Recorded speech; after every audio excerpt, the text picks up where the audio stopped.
so far and continuing to grow. I'm Amy Kitchener. I'm the Executive Director from the Alliance for California Traditional Arts. And welcome to our grants info session, part of our Traditional Arts Roundtable series. We're going to be recording the session today so it can be accessed later on the ACTA YouTube channel.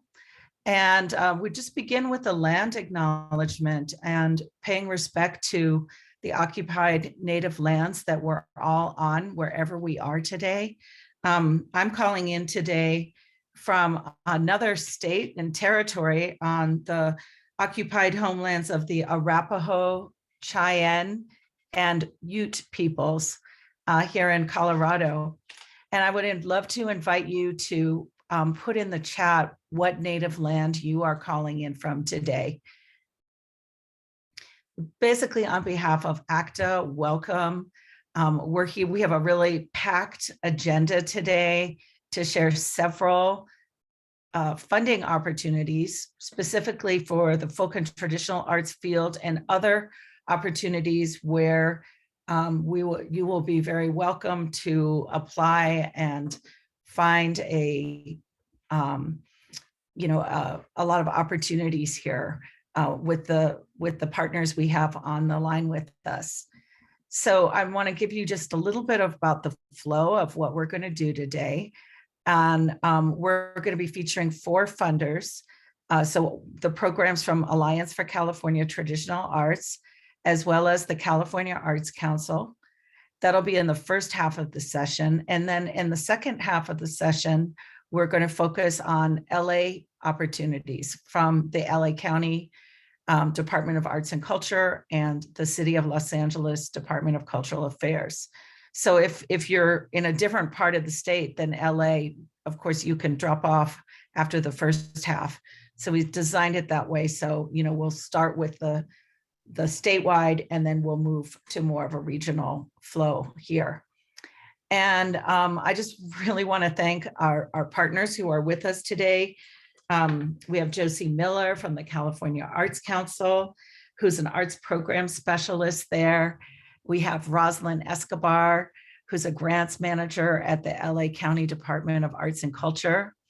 And we have Brenda Slaughter Reynolds from the LA Department of Cultural Affairs, along with my ACTA colleagues, Jen Jameson, with the manager of our Apprenticeship Program, and Melody Takata, who manages the Living Cultures Grants Program.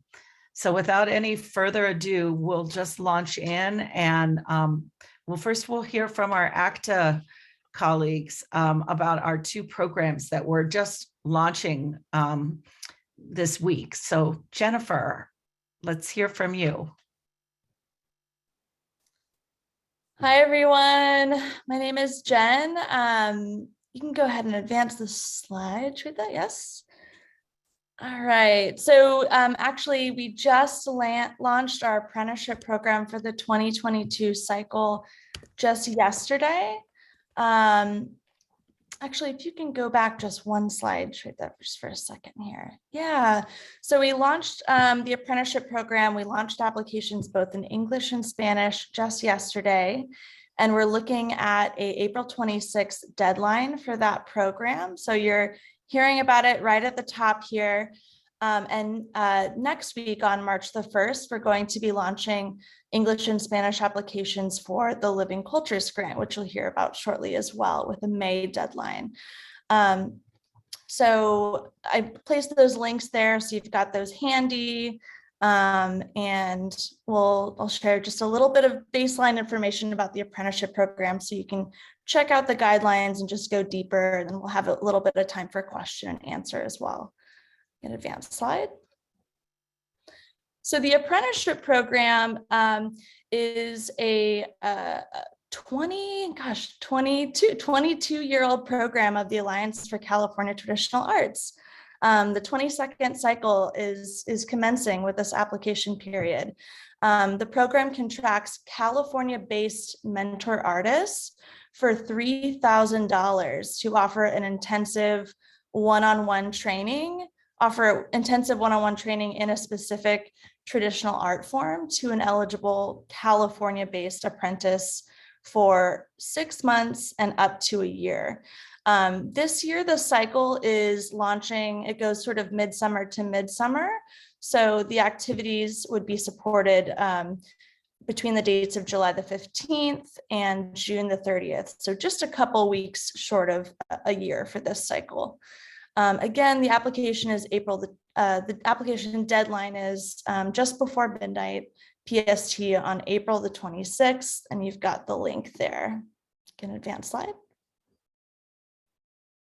So eligible, who's eligible? The mentor artist and the apprentice actually self-select, right? So as much as we love to kind of match make, really this is, if you're a really established artist who is recognized as an exemplary practitioner of a traditional art form by their community, then you might be looking into your community and identifying a wonderful prospective apprentice to work with.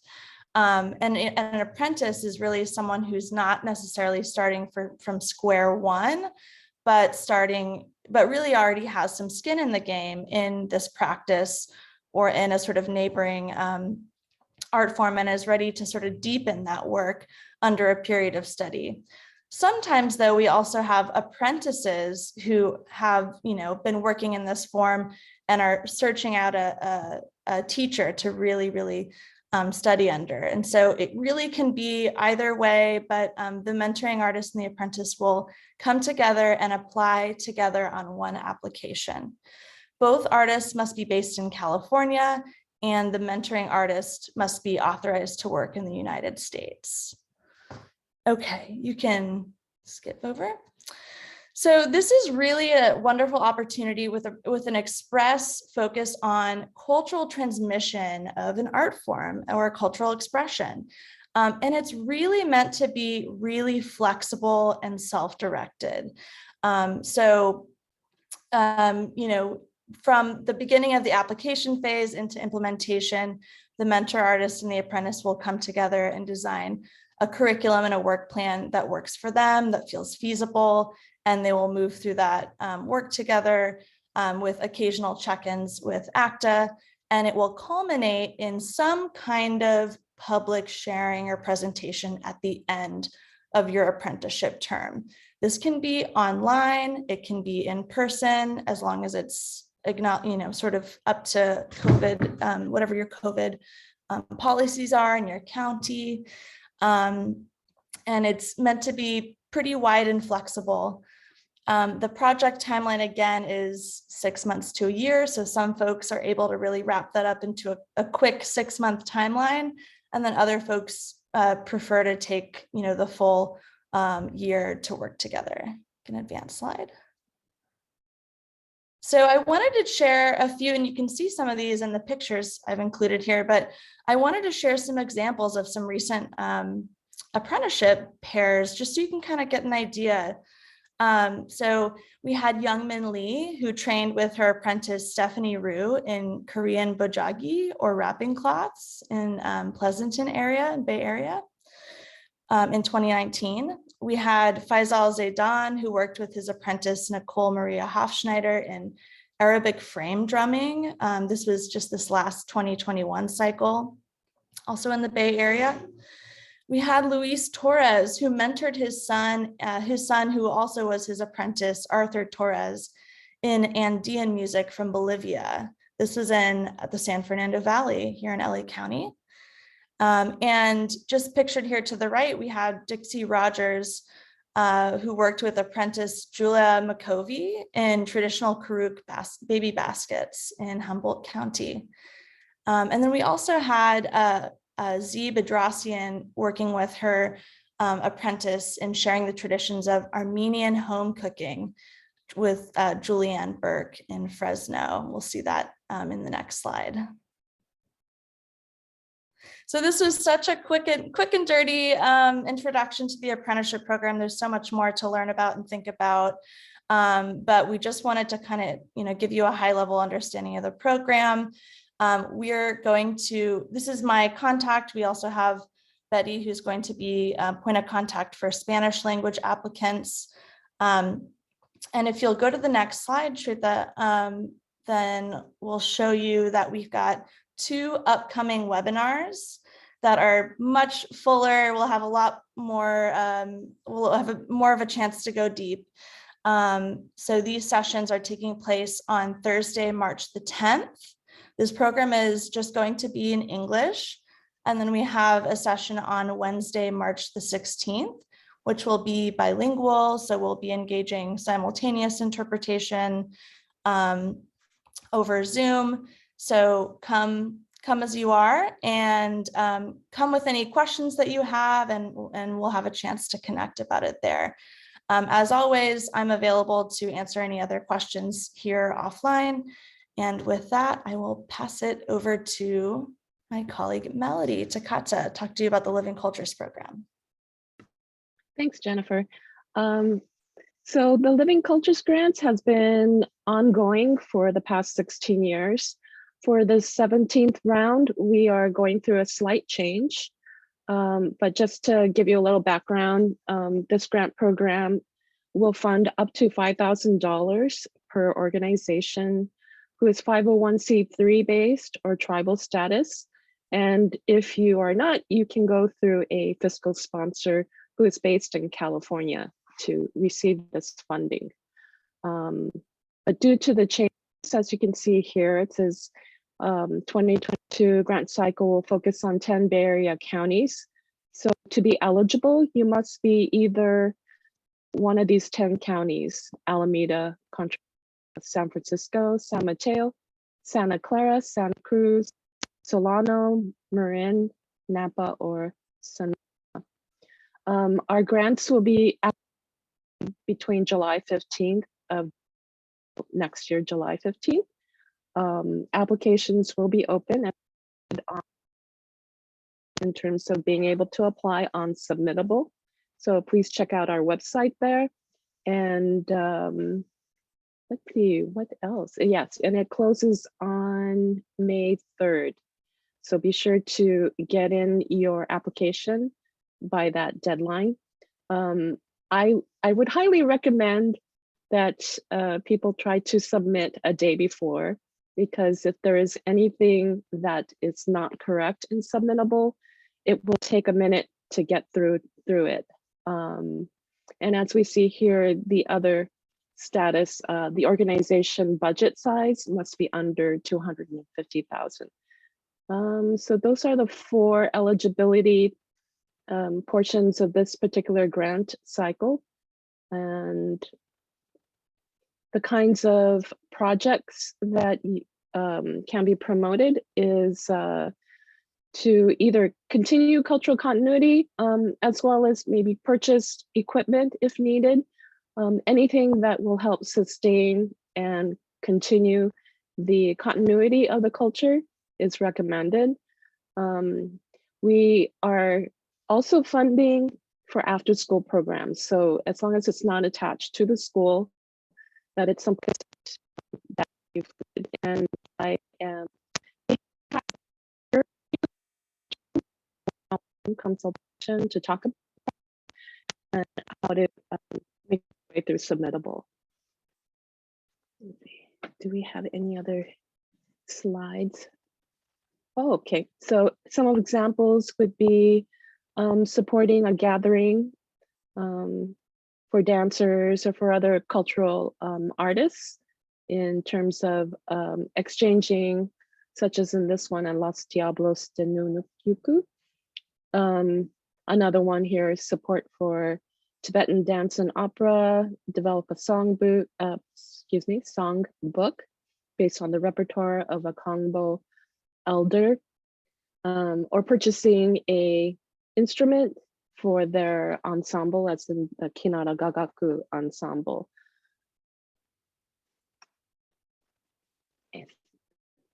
So I can be contacted here in San Francisco. We can meet one-on-one or through Zoom. This is my direct phone number and my email. And Betty will be handling Spanish for those questions. Okay, I'll hand it off to Josie. Hey, Josie. Hi, yes, Amy, go for it. Oh, yes. So we're going to hear now, you have a whole slew of programs at the California Arts Council. So I just want to tell everybody also that we'll have Q&A, about a 10-minute break for Q&A immediately after Josie's presentation. And you can ask further in the chat, or you can use the raise hand feature at that time, and we'll start working on the questions. Thank you, Josie. Fabulous, Amy. Well, thank you, Shweta. That's perfect. Well, good afternoon, everyone. Thank you so much for letting me join you, ACTA team, and for being here, everyone. Again, my name is Josie Miller. I use she, her, hers pronouns, and I am zooming into you today from Nisenan and Miwok territory, also known as Sacramento. As Amy said, we have a plethora of grant programs that are open or will be opening soon that I'm going to be sharing with you today. So it's going to be sort of a zoom through, but then I'm really excited to hear your questions. So Shweta, if we could have the first slide, please. So this year we are actually offering 2 cycles of grant funding, one of which is open now and which we are referring to as Grant Cycle A. You'll see those applications opened in the middle of January, and the deadline is on March 9th. And this cycle includes a number of programs, including our General Operating Relief Grant, Cultural Pathways, and Impact Projects, which all of which I'll be discussing shortly. And then on the next slide, we'll see Grant Cycle B, which is going to be opening in April, and the deadline for those programs will be May 31st. That cycle will include all of our arts education and creative use development opportunities, as well as funding opportunities for individual artists. And the CAC is also going to be hosting a dedicated webinar, date TBD, specifically to discuss those programs. That'll be happening early in April. Next slide, please. Thank you. You're so on it, Shweta. That's perfect. So one thing I really wanted to point out here, again, since this is going to be a broad overview, is to make sure that you all know where to find more information. So this is a snapshot of our website and the grants programs page. And if you go here, you'll see all of our funding opportunities listed under the grants tab. Once you go to that tab, you can click down on any individual program, and you're able to filter those by things that are open now, things that are not yet offered, and then additionally, individual artist support, project support, or operational and field support. And when you click on a specific program, you'll be taken to a landing page for that program where you can find a brief description, contact information for the program specialist, links to download the guidelines, and application instructions. So I definitely highly recommend this link to you. And with that, I'll jump into a very brief overview of the grant programs. I'm going to focus on the ones that I think are going to have the broadest interest for all of us today. We do have a number of programs that, just due to the time, I'm not going to speak about, but those include our state-local partnership, statewide regional networks, and administering organizations. However, if you have questions about those, I would be delighted to take them. So the first program is our Arts and Cultural Organizations General Operating Relief Grant, also known as Gen Ops. And this provides operational funding to support arts and cultural organizations and prioritizes small organizations. So you'll see here the maximum request amount for this grant is $30,000. And similarly to ACTA's Living Cultures grant, you must have a total operating revenue of less than $250,000 to apply for this grant. This is one of a few grants this year that does require one-to-one matching funds. And it is, as I mentioned, part of Grant Cycle A. So the applications are due on March 9th. The next program is Cultural Pathways, which provides support for arts programs in communities of color, recent immigrant and refugee communities, or tribal groups. The maximum request amount for this grant program is also $30,000, but it can span over 2 years. It's a 2-year funding cycle. And organizations applying to Cultural Pathways must have a TOR, that's total operating revenue, of less than $150,000 to apply. And I'll just mention, in addition to the actual funding that comes with Cultural Pathways, grantees also receive dedicated technical assistance in organizational capacity building. This grant does not require matching funds, and is also part of Grant Cycle A, so application deadline of March 9th. Moving right along speedily here, I'll commend to you two of our project support programs. The first is Impact Projects, which provides support for collaborative projects that center artists and artistic practice in responding to issues currently faced by California's communities. That is a maximum request amount of $20,000. And then also Reentry Through the Arts, which supports arts project for returned residents who have experienced incarceration. And that maximum request amount is $50,000. For both of those programs, those are 1-year grant periods. Matching funds are not required for either of them, and they are both part of our Grant Cycle A. Again, deadline March 9th. And with that, I'll move on to the Grant Cycle B programs that are opening up. We are so thrilled to be reintroducing 5 creative youth development programs, which received specific line item funding in the state budget, which again, we were just thrilled to see. So very briefly, those are Artists in Schools, which supports projects integrating community arts partners as part of the regular school day. And these are all going to be 2-year grant awards this time round. So the maximum request amount for Artists in Schools is $40,000 for a 2-year grant. The next is our Arts Integration Training Grant Program, which supports arts integration training for educators facilitated by teaching artists.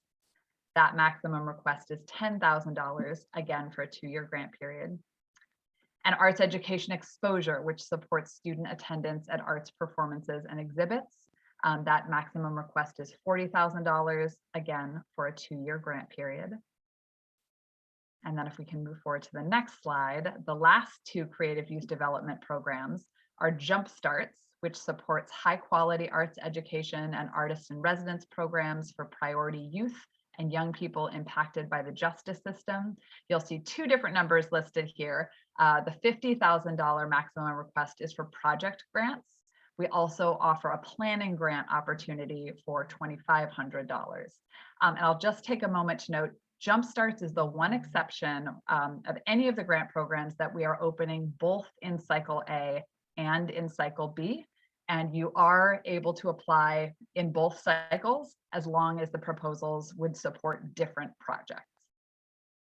And then the final program in the Creative Youth Development Suite is our Creative Youth Development Grant, formerly known as Youth Arts Action, which supports arts projects for youth outside of traditional school hours. And you'll see that is a $40,000 maximum request, also for a 2-year grant period. Matching funds are not required for any of these grant programs. And again, with the exception of Jump Starts, all of them are 2-year funding periods. And with that, I'll move on to our grant programs for individuals. So we are opening 2 programs this spring. The first is our Individual Artist Fellowships Program, which provides unrestricted funds to support artists at 3 career tier levels.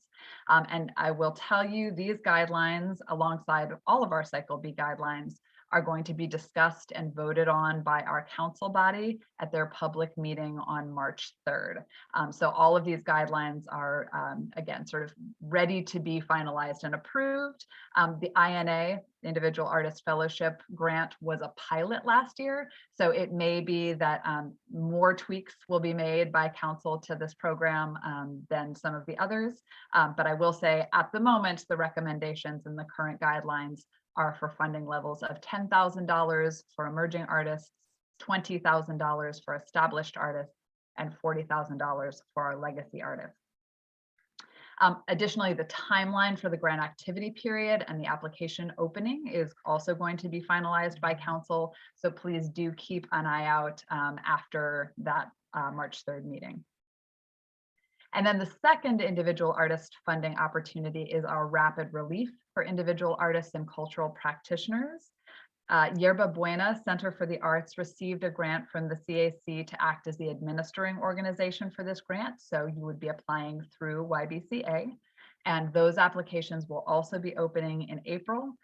There will be lots of information on our website pointing you in the right direction to access those applications and guidelines and staff support at Yerba Buena. So please also keep an eye out for that in April. And matching funds are not required for either of those. I just wanted to take a brief moment here to give you a snapshot of how to apply. We accept online applications only. So if you're looking for something to do before some grant programs open, a great thing to do is to register on our website, either as an individual, if you're interested in individual artist opportunities, and or as an organization, if you're interested in those organizational grants. You can click on the link on our website, the Apply Now link, and that will take you here. More information is also available on the grant resources page that will give you snapshots of exactly how to walk through the registration and the application processes. And then finally, these last two slides are just the faces of your CAC program staff, my fabulous colleagues, along with our contact information and the programs that each of us are managing. So Leslie Giovannini is going to be managing the General Operating Relief Program, as well as a couple of others that are either phasing out or are administering organization programs.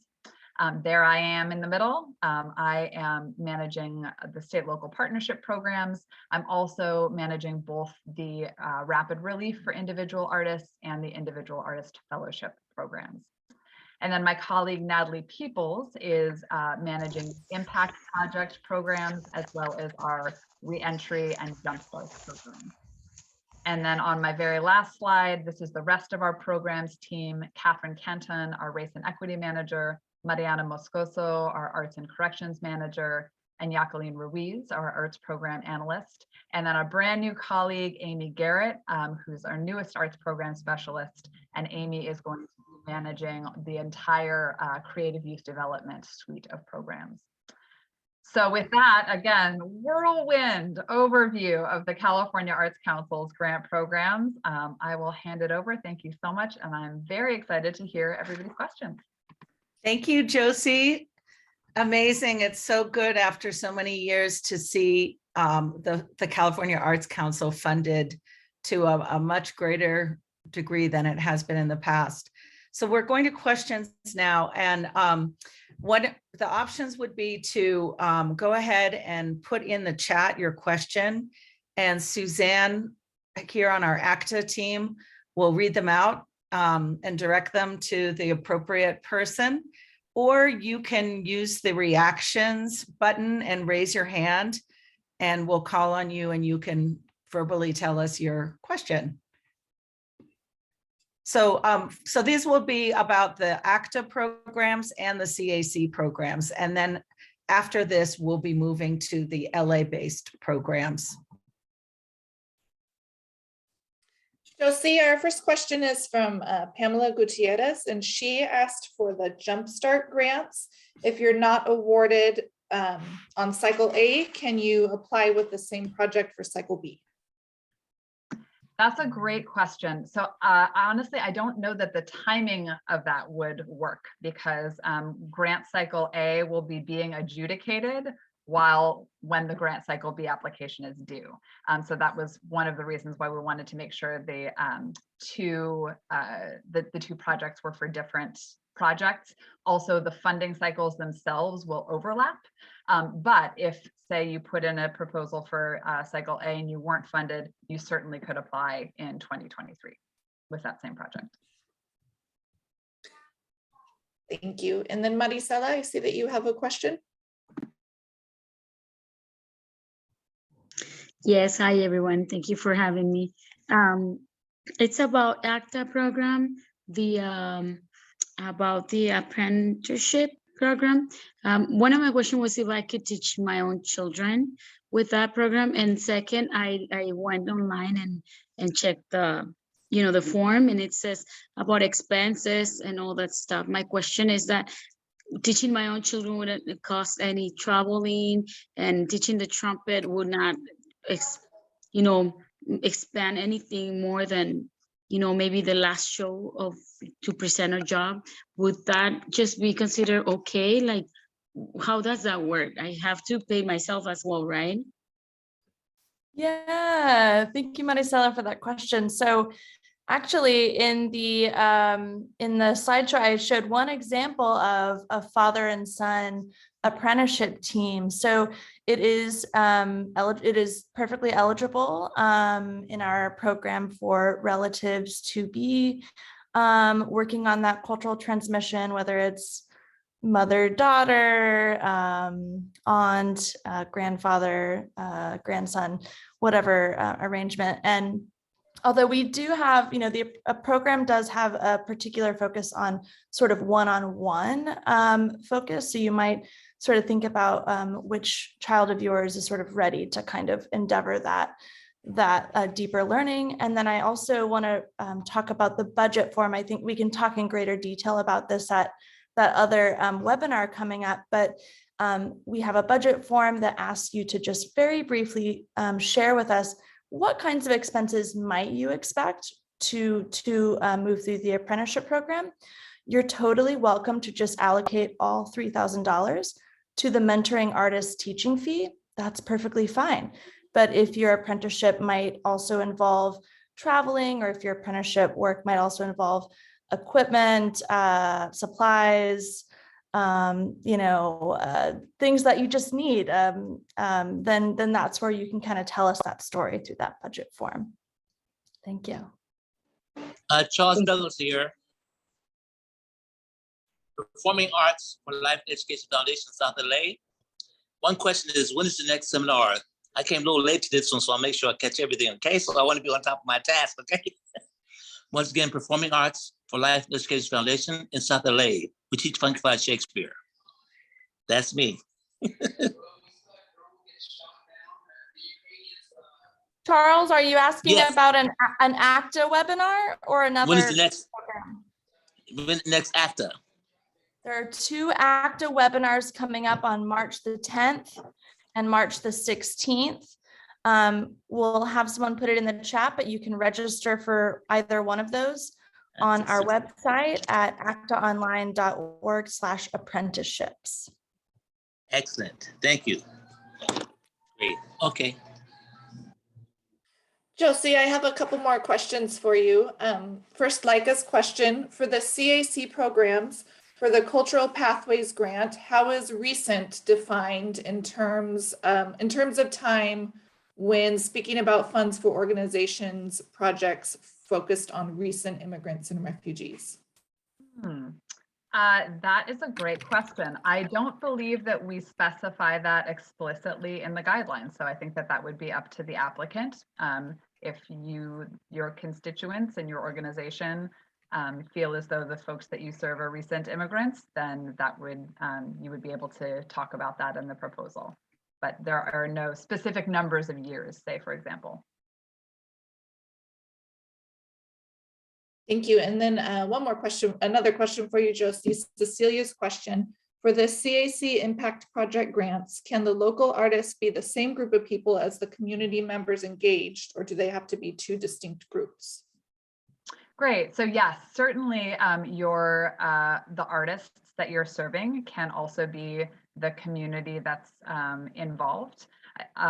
They're in the impact review criteria, that community engagement is one of the review criteria. So you certainly would want to be demonstrating the impact that the specific project would have on the community and the engagement of the community at large. But community does not have any specific parameters around geography, for example. So if your community is a community of teaching artists across the state that practice a particular traditional art form, that's completely fine. You would just articulate that this is the community you're serving.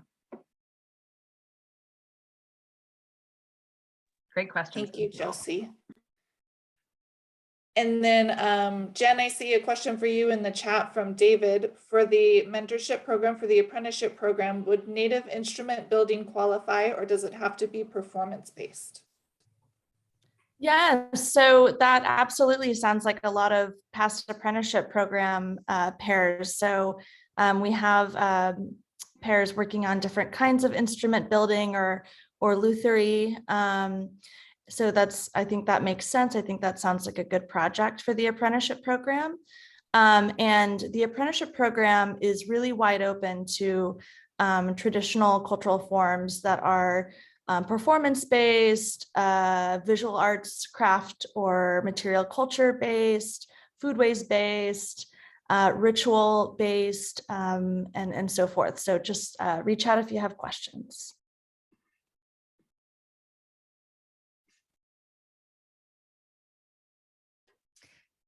Is that all the questions? Did anyone else have any? And if not, we'll turn to our next part of this session, which is going to focus on LA-based funding opportunities. I see someone. There's Denise. Would you like to jump in? Yes, I have a quick question. Would traditional African drumming for dance studio, would that qualify for this kind of funding? Are you asking about the ACTA program or the CAC programs? The traditional arts funding. Apprenticeship or living culture or both? Oh, living culture, sorry. Okay. Yes, not apprenticeship. These are traditional drummers who are performing for a contemporary dance company. So even though they're not doing traditional dance, they are using traditional musicians. Melody, do you want to field that question? Or if you want me to, I also can. Okay. Maybe I'll let you answer to that, Amy. Thanks. Okay.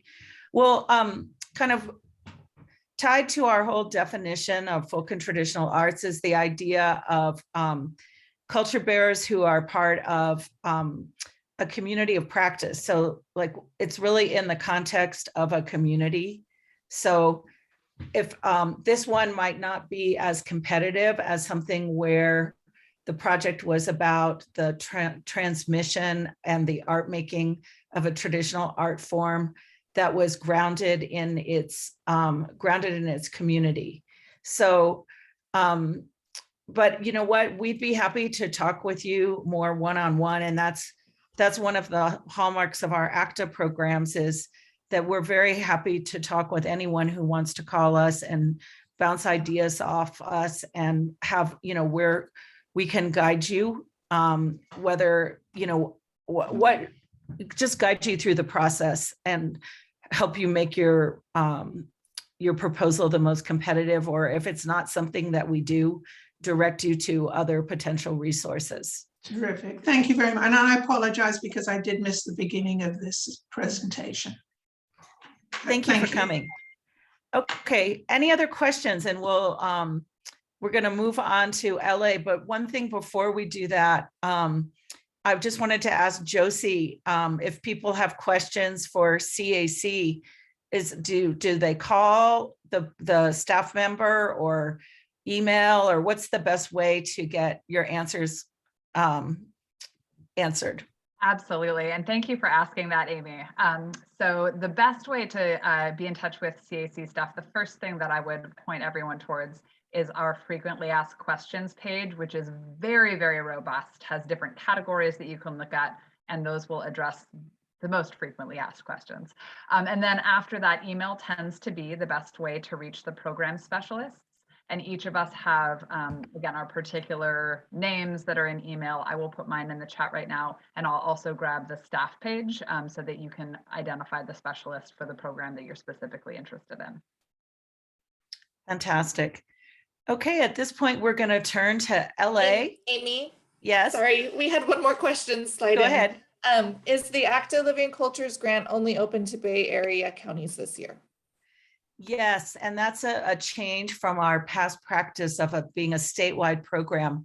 And because we don't have a statewide funding partner any longer, we are scaling down to the 11 Bay Area counties. And we work with the Walter and Elise Haas Fund and the William and Flora Hewlett Foundation as an intermediary to support those programs there. But the California Arts Council has lots of statewide money, so go over there, apply. And what's exciting is, that, all those relief funds for operating support, those would be a wonderful fit for a lot of the organizations that are on this call.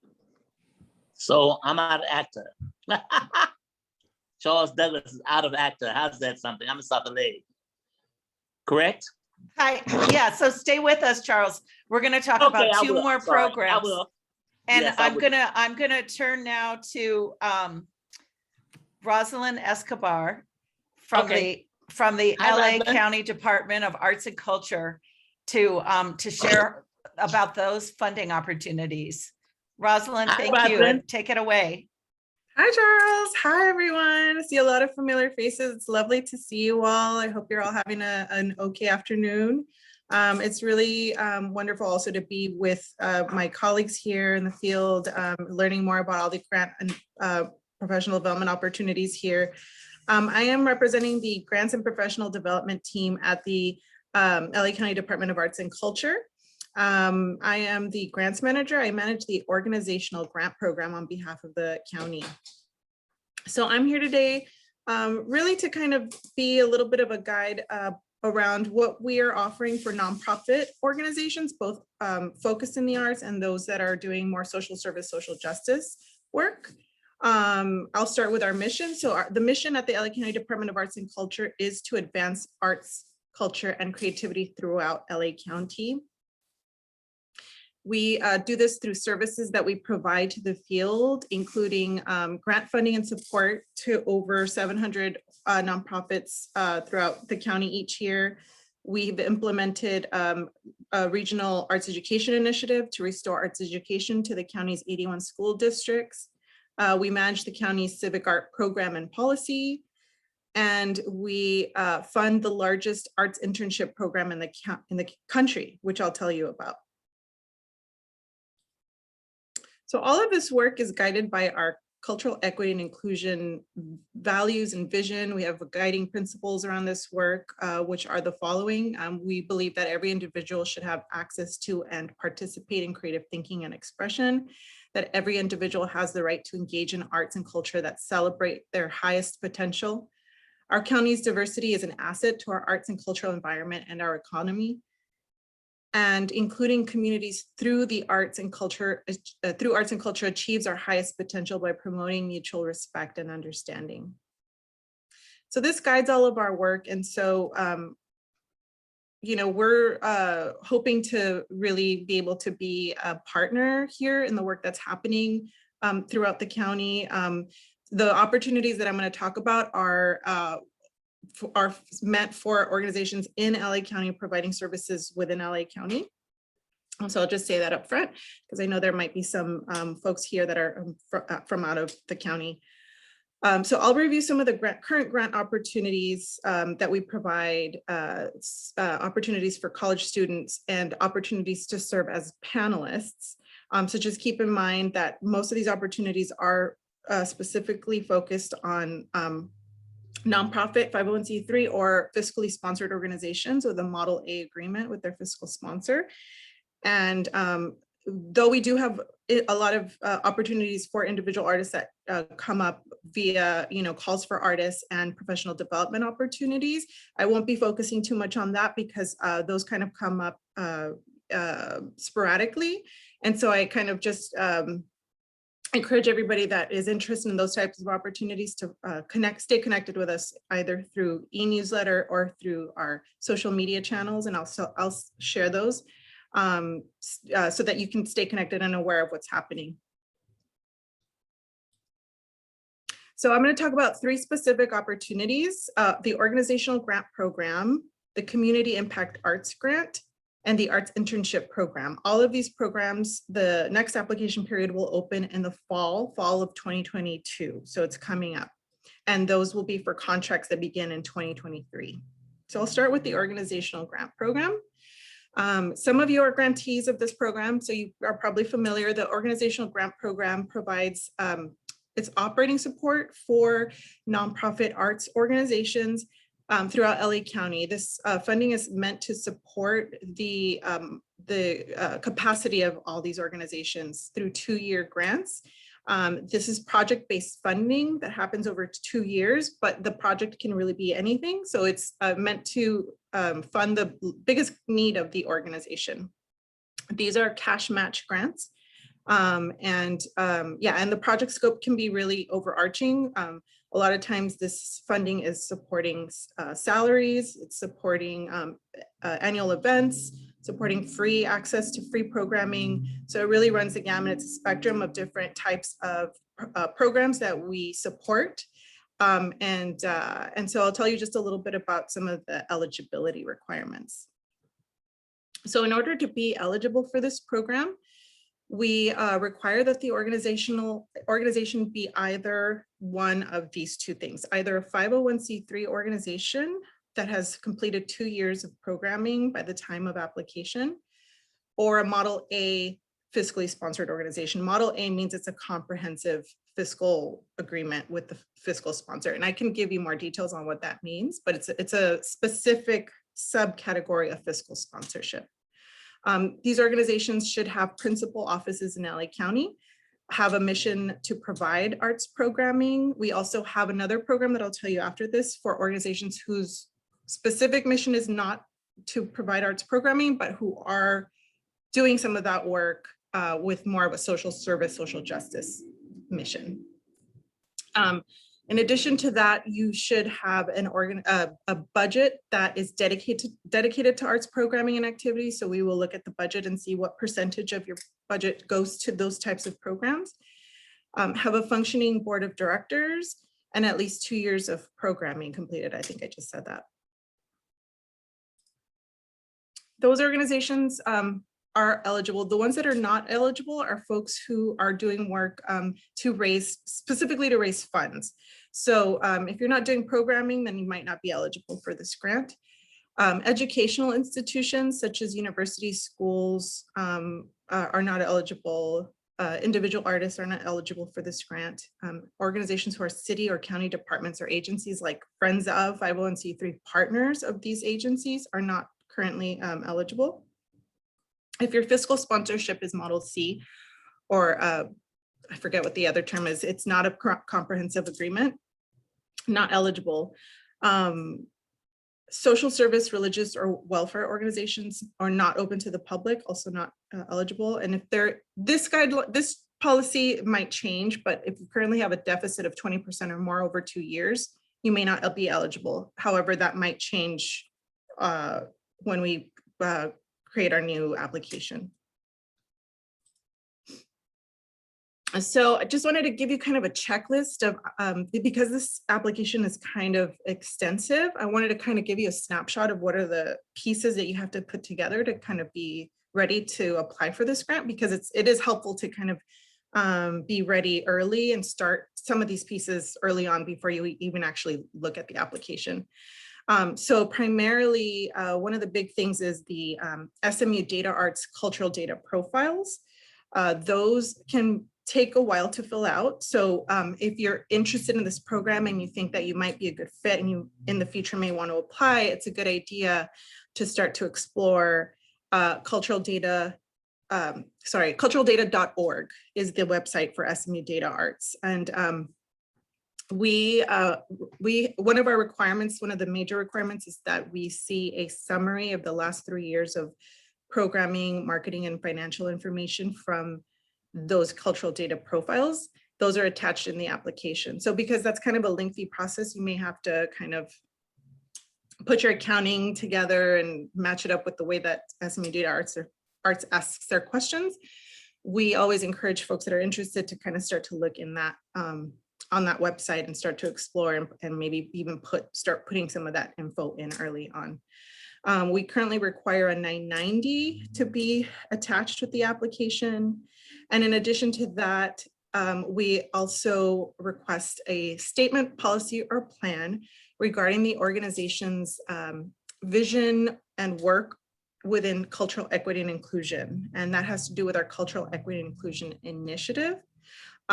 So that is now another piece that is required with the application that was implemented in 2018 after a cultural equity and inclusion initiative was adopted. So We request that statement, policy, or plan, as well as a proof of board adoption so that we can see that the board formally adopted this statement, policy, or plan with that application. And then the last requirement is to see, is to provide artistic documentation. So this can be video, it can be music, it can be PowerPoint slideshow, or published materials for literary artists, as well as, or images of work that that provide kind of a snapshot of the type of and quality of work that is happening within the organization. There are some supplemental pieces that you may want to apply, use to apply, and these can be very helpful. For arts education organizations, we encourage a curriculum sample, letters of recommendation, reviews, and optionally you can provide marketing materials. Those pieces are really helpful when you're a first-time applicant. Specifically, I think it really helps to provide the panelists with an understanding of the quality of the work you serve, and sometimes when you're a new applicant, you may not have a ton of artistic samples, things like that. So it's helpful to have this kind of supplemental material. So to apply to OGP, you have to have an OGP funder report, and that funder report will say what your OGP budget size is. The OGP budget size is operating revenue minus in-kind and cash endowment contributions. Your request amount is based on that number. So that's another reason that the SMU Data Arts profiles are so important, is that that funder report comes from SMU Data Arts, and it's all a summary of that info. So that's that informs not just your request amount, but what budget category you're in from 1 through 4, and your requirements and the review criteria changes from 1 to 4 as your capacity grows, as your budget grows. We hold you to slightly higher standards, and so the language and the requirements that we require kind of shift as the budget shifts. So if you're interested in the organizational grant program, I encourage you to email us. We can put you on our outreach list and keep you posted on the opportunities that will be coming up in the fall, probably starting late August. And you can email us at grants@arts.lacounty.gov. Now I'm going to tell you a little bit about the Community Impact Arts Grant. So this program supports the complex arts ecology of Los Angeles County by increasing access and strengthening the quality of arts programming wherever it happens. So this is in health nonprofits, the human services sector, criminal restorative justice organizations, community economic development, or environmental justice, just to name a few.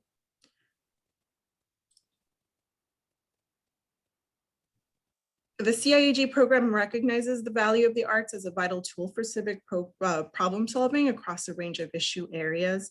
It's designed to promote and highlight cross-sector strategies and support organizations that provide high-quality arts programs as their larger mission to provide, as part of their larger mission to provide services to individuals and communities. The program enables these organizations to deliver a wide variety of cultural services to county residents that support arts and culture throughout the region. Funds from this program can be used for program-related fees, salaries and contracts, marketing and advertising expenses, expendable supplies and materials, space rental, etc. The program, it's a one-year grant, and there is a dollar for dollar match here as well, like the OGP program. The request can range from $5,000 to $20,000, and the grant award will likely be slightly less than the request amount. So applicants do have to meet certain eligibility requirements to be eligible, and these are both organizational and project eligibility requirements.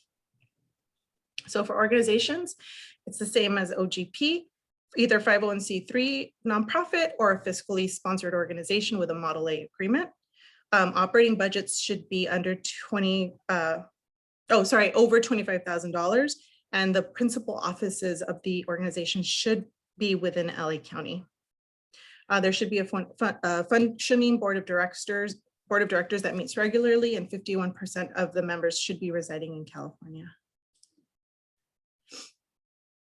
In addition to that, the organization should have at least 2 years of consecutive programming with 4 arts-based workshops happening each of those years, completed by the time of applications. That's a total of 8 activities.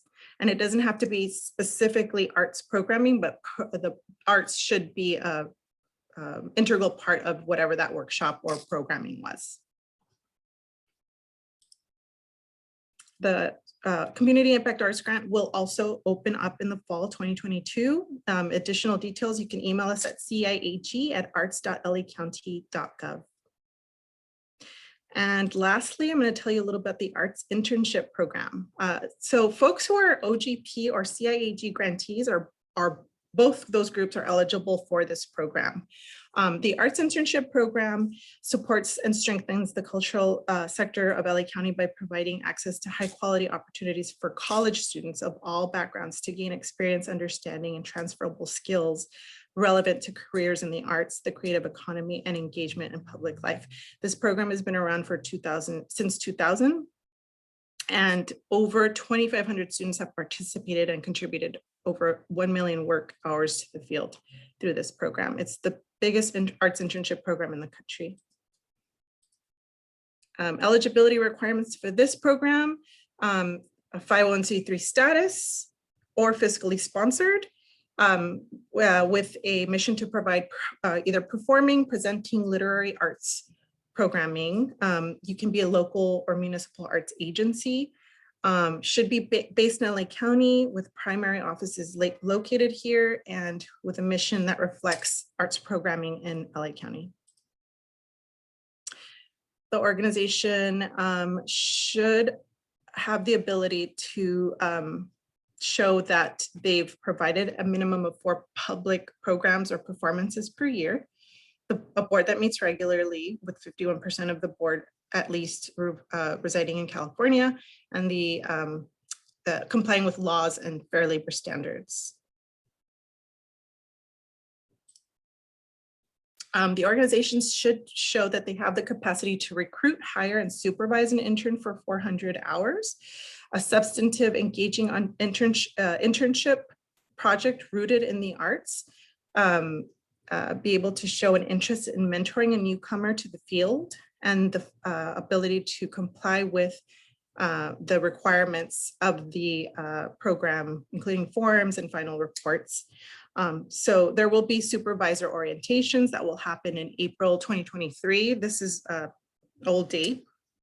And those supervisor orientations happen in partnership with the Getty Foundation, who also has a similar program, but is meant for organizations who are doing visual arts programming. So for our program, we don't allow visual arts programs to apply, but the Getty does. And so we partner and do a lot of our events with them.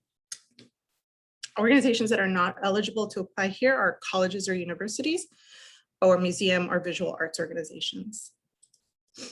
The award amount depends on how many interns you are awarded. So $6,000 to $6,700 per intern to hire an intern that is an undergraduate student. The grant requirements depend on the budget size of the organization. So when you're thinking about this, you're also thinking about, you may have to, there may be some costs around recruitment, taxes, reimbursements for mileage, things like that. So something to keep in mind as you're thinking about it, applying for this grant. And the way that the grants are awarded, what the panelists are keeping in mind here is what community is being served, the geography or where the location of the internship is going to happen, the discipline, the cultural tradition that is represented, the organizational budget size, the type of internship or project, and the interest in and capacity to recruit or host a community college student. So for those students, they should be currently enrolled undergraduates in a 4-year community college. And what we mean by enrolled is that they be signed up for at least 1 class at the time of application. So those who will be completing their undergraduate degree between May 1st to December 1, 2024 are eligible. So that'll be when we open up our applications in the fall. They should be residents of LA County or attend a school in LA County. So yeah, so the applications will open in the fall. There will be a deadline in October, and then we will notify everyone by February 2023, after which time in April, we will open up those, we will post those internship opportunities on our website. So we recommend you stay connected with us. We will be posting the current opportunities, the ones for the cycle that just started in April.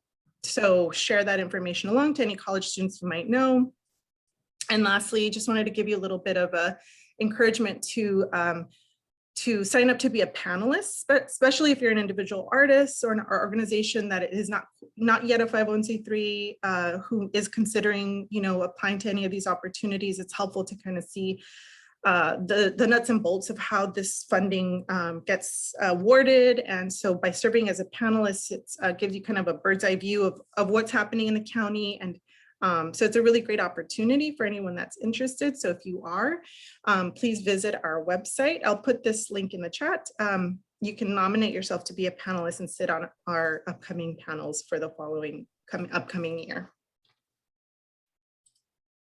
So stay connected with us. Up here, I've just put our website, our Facebook page, and our handles for IG and Twitter, so that you can stay connected with our newsletter, opportunities for artists, consultants, requests for qualifications that come up sporadically. Every couple of months, we see something else popping up.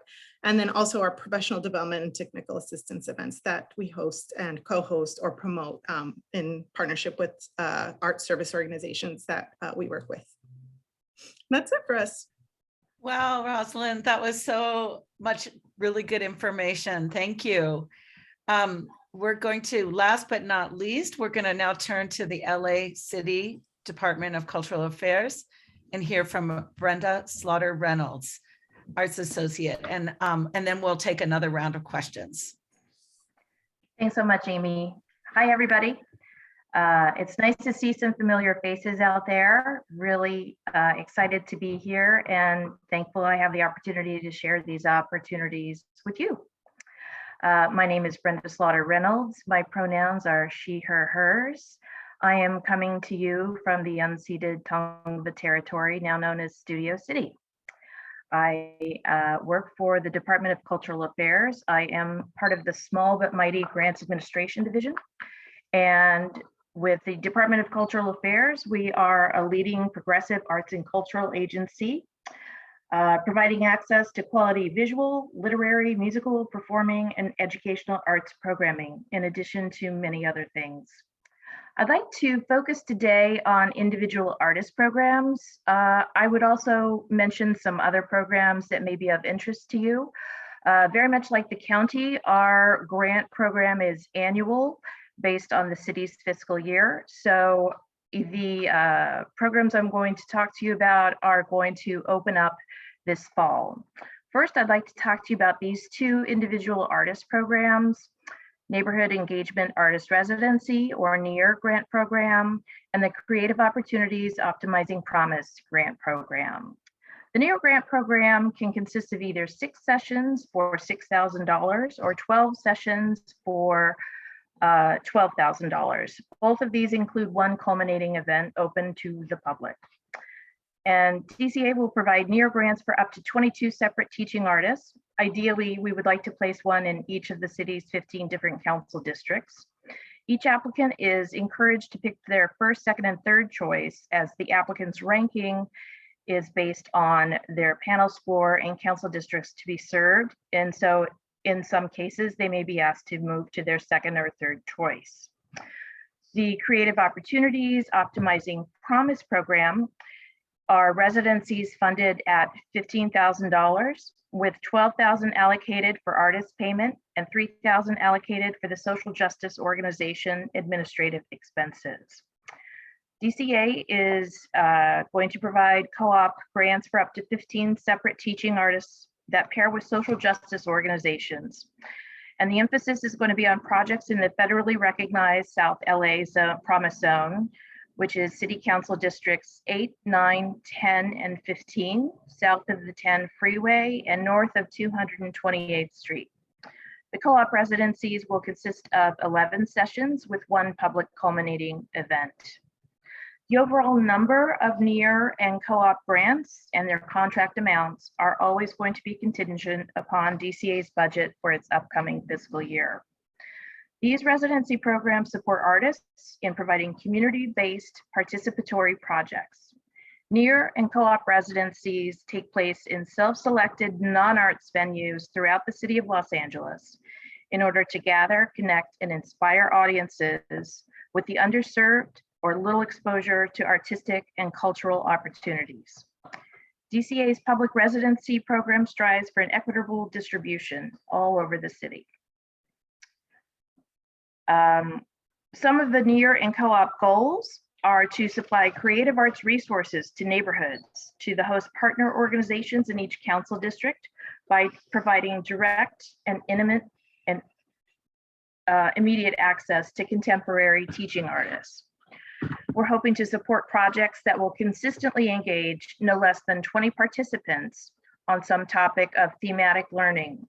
And the group will culminate their workshops by staging a final presentation to be viewed by no less than 40 individuals.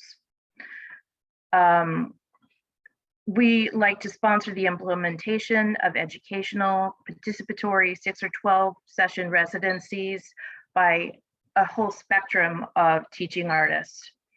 And we provide the host organizations that have little or no arts programming with opportunities to test and develop new services and to envision the integration of either an artist employee or a new branch of programs in its core service or a collaboration with local arts organizations.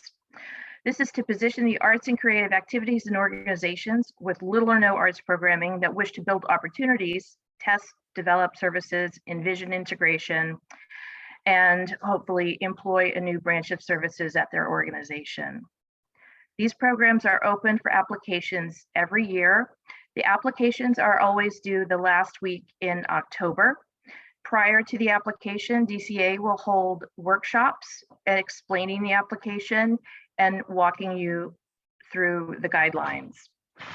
The application platform is SurveyMonkey Apply. You may or may not have an account there already, but once you do have an account there, you will be automatically prompted to further your application steps.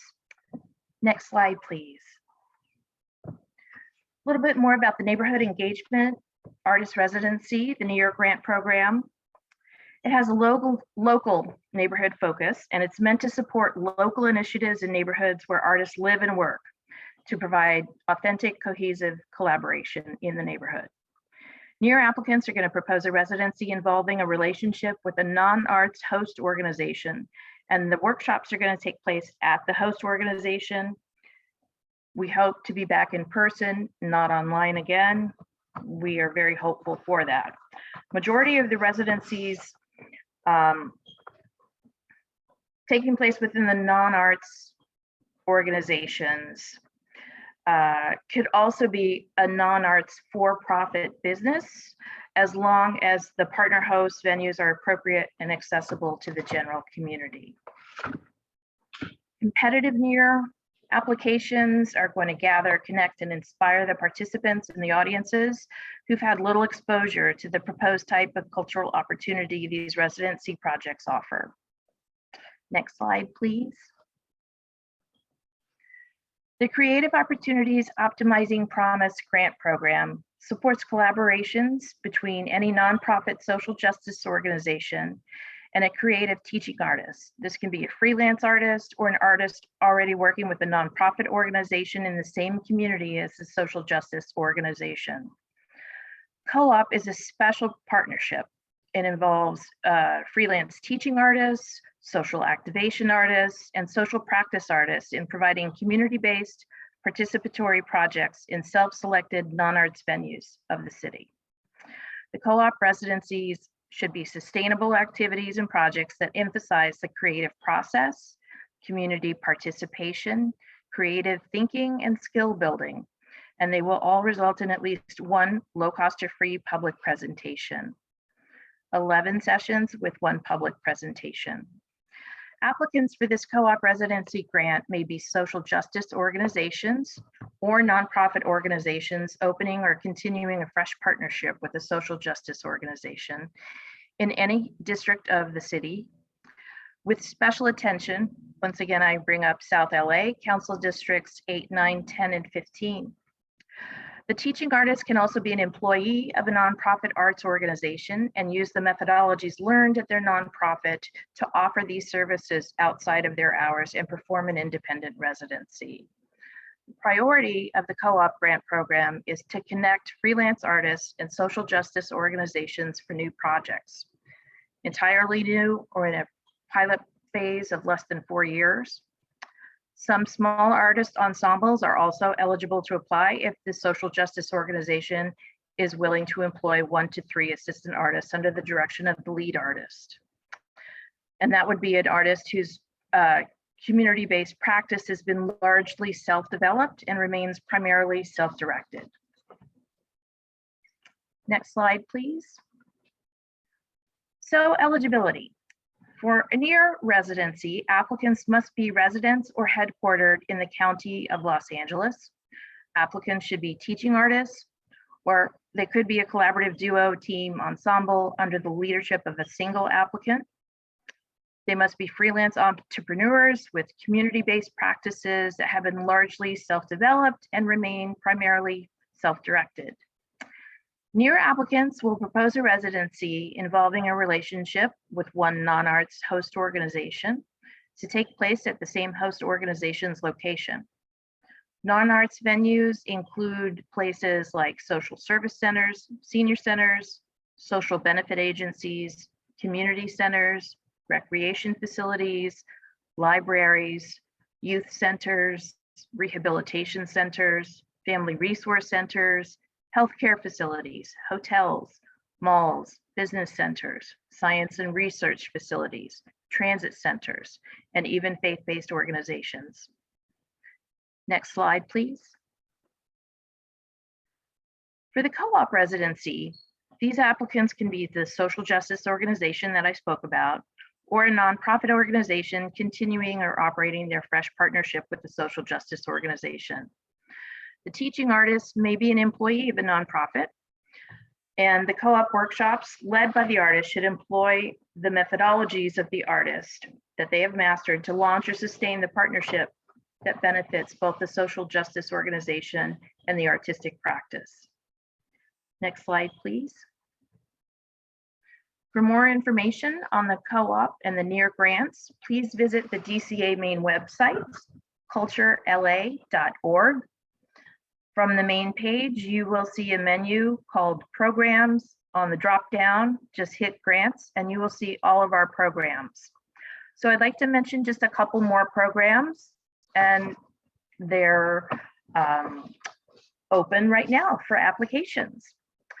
Our Public Space Activation Fund supports temporary outdoor creative enhancement or engagement projects, and those should be on the streets, sidewalks, or adjacent places within the street view. So within the public space activation, we have 2 different categories. One is the community expressions, and this for us is a new funding source for individual artists who wish to partner with local businesses in a non-conventional space in their community for a one-time creative activity. And this can be presented in person or online. Community expression grants are intended to support neighborhood residents and local businesses. And the other category is the Community Activation Fund. This is our pilot program funding category and made possible by a one-time allocation from the American Rescue Plan. The funding is intended to generate 3 new signature festivals in each of the following council districts. City Council Districts 3, 6, 8, 9, and 12. Applicants in this category have an opportunity to propose a community picnic with entertainment that can take place at a wide range of street adjacent, family-friendly spaces, public parks, schoolyards, parking lots, and other outdoor spaces. So the last program I'll mention from Department of Cultural Affairs is our Cultural Grant Program. We have a specific traditional folk art category discipline. This program is open every fall, And that program is a matching grant program and only eligible for 501c3 designated organizations. I am available anytime to answer questions. I did not put my email on the slide, but it is brenda.s.reynolds@lacity.org. You can also find me on the staff page and email me there. Any questions you have about any of the programs, I work with all of them. Thank you so much for your time. Brenda, thank you. That was fantastic. And I learned about several things I didn't know about. So wonderful. We're going to turn to our next question and answer period here. And you can put your questions in the chat and Suzanne will read them, or you can raise your hand using the reaction button and we'll call on you.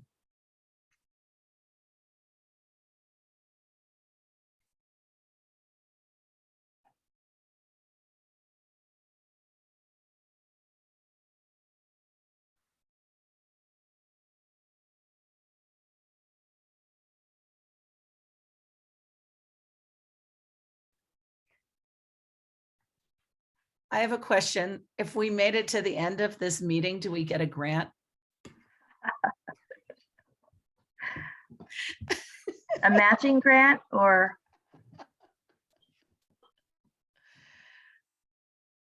Oh, I see. Some others agree. I see Marisela has her hand raised for a question. Hi, it's me again, ladies. Amazing programs and grants for the LA area. I started a program 2 years ago, and it's not finished. I know to apply for all these programs, my idea and the workshop that I would like to present to the community, and for me to get funded, it has to be already done for you guys to accept it, or for me to get funded. Marisela, could you explain the program you would like to get funded?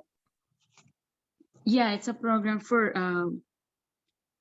to reach our youth through music and make this program to empower little girls or youngsters to make this youth mariachi and buy for them instruments and have them ready not only musically and the cultural thing, but also with the tools to make business out of it.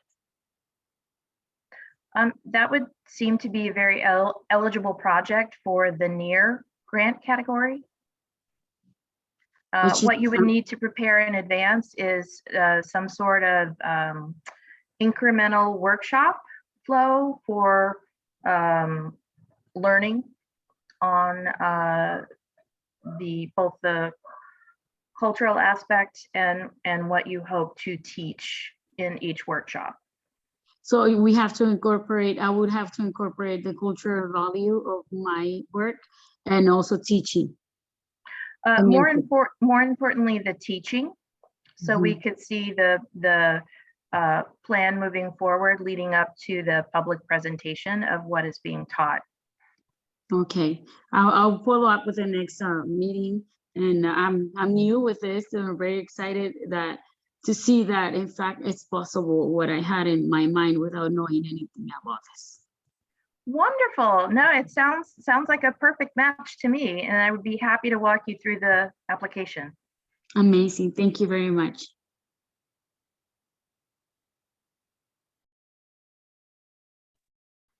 Do we have any other questions?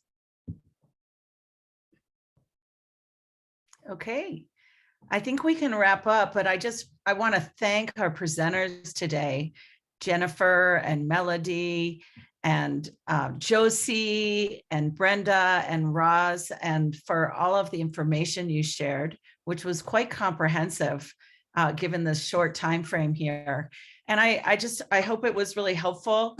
Now you've seen people, maybe you haven't met them before, but I know that all of you will really be ready to receive specific questions about grants and be able to connect with the potential applicants here with us here in this room today. So thank Amy. you to each of you. And thank you also to our funders. We're a Yes. proud grant recipient of the LA County Organizational Grant Program, which is actually funding this program and the Traditional Arts Roundtable series. So thank you to It's LA. nice to see faces. And thank It's you nice to see to the faces, guys. California I'm sorry. Arts It's nice to see Council. faces. Yes, great seeing Amy? faces. Amy, I see a hand raised from Okay. Deborah. Okay, Deborah. Hello, thank you. Yeah, so I listened in, but I guess I'm gonna have to tailor make, and I'm not sure how to apply. I have a small nonprofit, Heflin Legacy Foundation. I won a grant about 8-9 years ago to establish a small museum that showcases the African-American contributions to aerospace.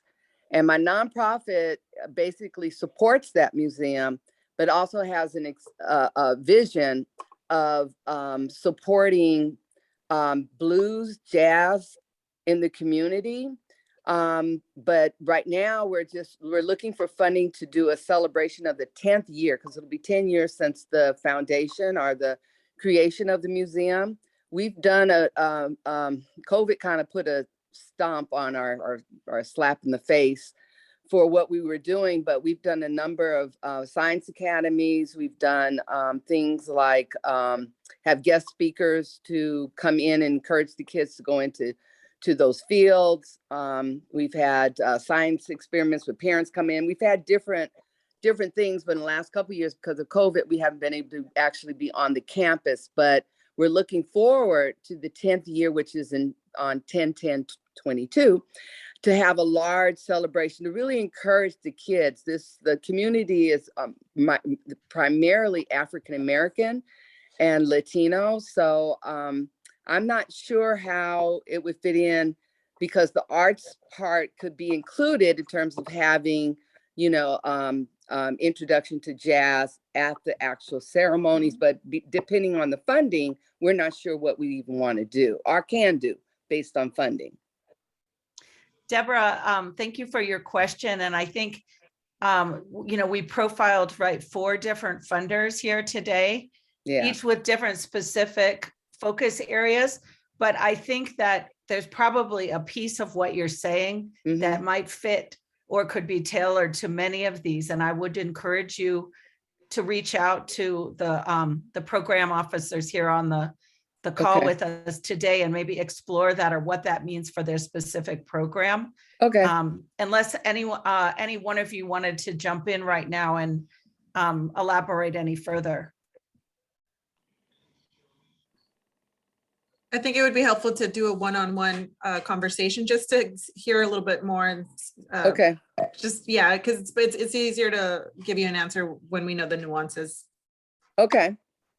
So just Agree call with- any one of you, or we'll have just email one of you and you'll direct me to the right person. I can send you LA County's information. Okay.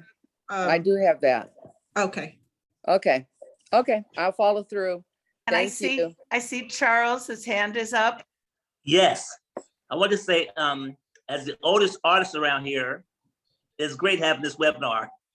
I'm How learning do you work. know? I'm learning how to do it. How old are This is you? I fantastic. might be older. I'm 70 years old. Oh, there's you're- some older you people beat in me by this 3 room. years. You are 770. I just turned it 2 weeks ago. Beautiful. Thank you guys. It's so great having this thing like.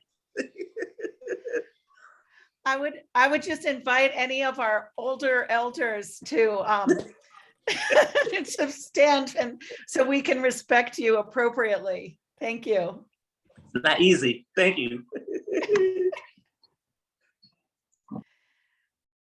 Okay, well, it's great to see you all, and just feel free to reach out, and we'll also be posting this webinar in the next week or so up onto our website, so you can review any of it that you'd like. And thanks especially to the ACTA staff, to Jen Jameson and Betty Marin for organizing the session, and to Amy, I see one more hand that popped up from Patrice. Okay, I'll be right there. But first I'm going to thank Melody and Shweta and you, Suzanne.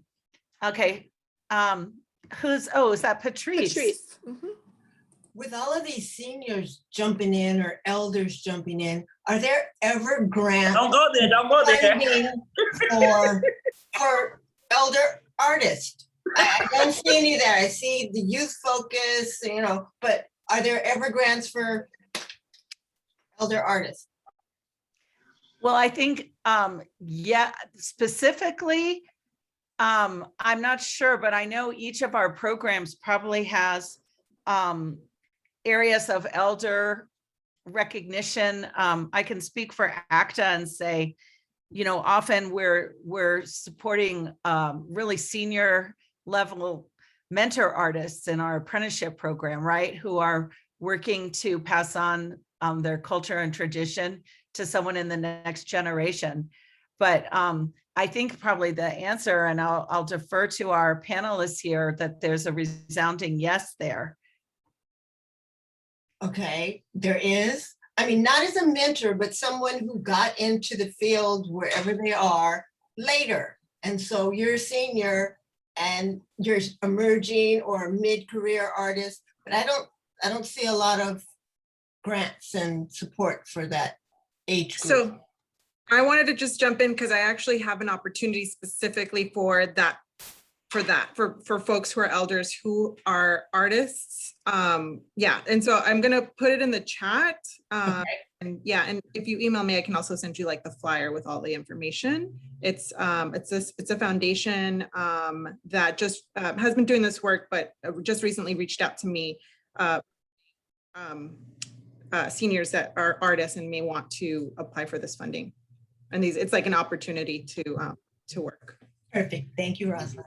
And Patrice, I'll just add too, for the CAC's Individual Artist Fellowship Program, we got a lot of questions about those career tiers that it sounds like you're speaking to this last cycle. And well, do I have to be a certain age to fall into this career tier or that career tier? And absolutely not. So there's no kind of age restriction based on tier. So if you are an elder and yet you identify as an emerging artist, that is fantastic and entirely embraced in that grant program.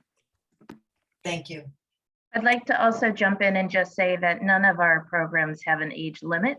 While we don't have one right now targeted for senior artists, we hope to, but both the near and co-op programs I spoke to have no age limit. And at your level, teaching artist, perfectly fine. Seems totally in sync with what we're trying to do. Wonderful. Well, I just want to thank everyone again and wish you a wonderful evening. And we hope to see you again soon. Thank you. Thanks, everyone. Thank you so much. Yes, yes, beautiful.